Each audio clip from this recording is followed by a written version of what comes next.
Assalamualaikum warahmatullahi wabarakatuh. Perkenalkan, nama saya Maulida Aulia, kelas 12 IPA, sekolah di SMA Negeri 1 Tambang Ulang. Pada kesempatan kali ini, saya ingin memaparkan tentang listrik statis. Video ini sengaja saya buat untuk memenuhi tugas fisika. Listrik statis. Listrik statis merupakan salah satu gejala kelistrikan pada suatu benda, namun tidak secara langsung atau benda tersebut tidak dialiri oleh listrik. Gejala kelistrikan hanya bisa dirasakan dalam waktu yang singkat.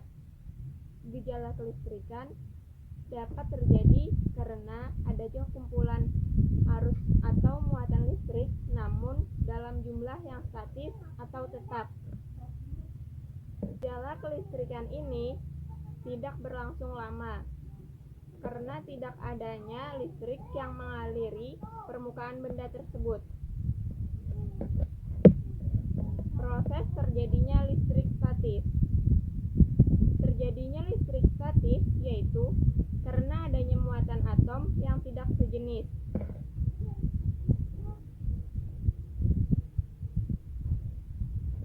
Terbagi menjadi dua muatan, yaitu muatan positif, yaitu adanya muatan proton memiliki jumlah yang lebih banyak daripada elektron. Muatan negatif, yaitu jumlah proton lebih sedikit daripada elektron. Pada listrik juga ada benda yang tidak memiliki jumlah muatan, baik proton maupun elektron, dan sering disebut dengan benda yang netral. Listrik statis bisa terjadi karena adanya muatan negatif dan muatan positif pada suatu benda, sehingga saling tarik-menarik. Arus listrik tidak akan terjadi jika terdapat muatan yang sejenis. Gaya dan rumus listrik statis. Pada pelajaran IPA atau fisika, tentu kita tidak asing lagi jika mendengar mengenai gaya Coulomb.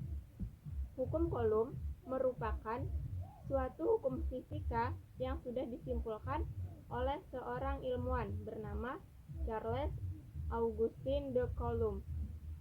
Coulomb menyimpulkan bahwa suatu benda yang memiliki muatan sejenis akan saling tolak-menolak pada kuadrat yang sama, sedangkan muatan yang berlawanan akan saling tarik-menarik pada muatan kuadrat yang sama.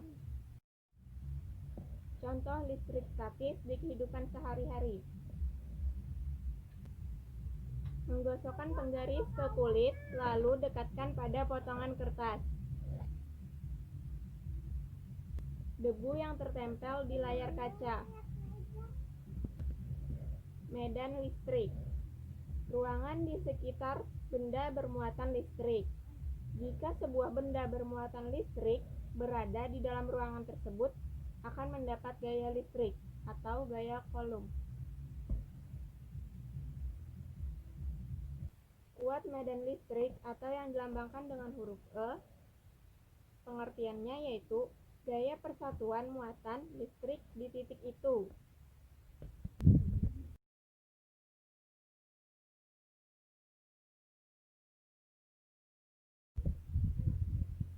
Sekian video dari saya. Mohon maaf apabila ada kesalahan dalam video ini, apabila ada kekurangan. Wabillahi taufiq wal hidayah. Wassalamualaikum warahmatullahi wabarakatuh.